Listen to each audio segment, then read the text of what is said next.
Ndugu zangu Waislamu, watu wanagawanyika katika mwezi mtukufu wa Ramadhani. Watu wanagawanyika vikundi aina kwa aina.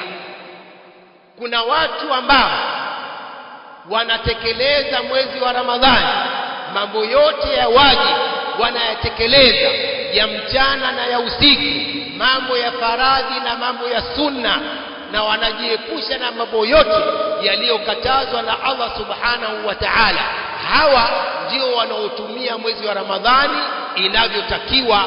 Allahumma ja'alna minhum.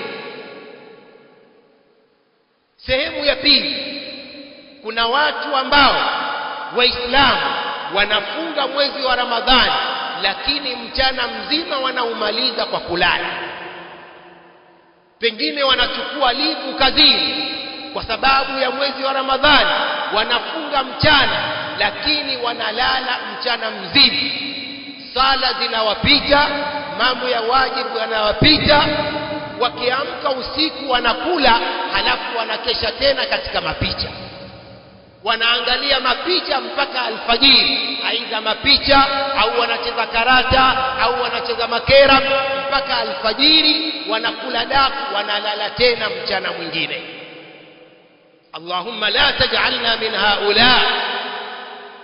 Hawa laysa lahum min Allahi shay, hawana chochote kwa Allah subhanahu wa ta'ala.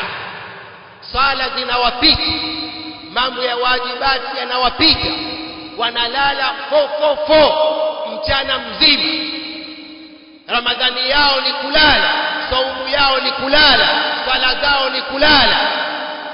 Hawa hawana kwa Allah subhanahu wa ta'ala kitu chochote.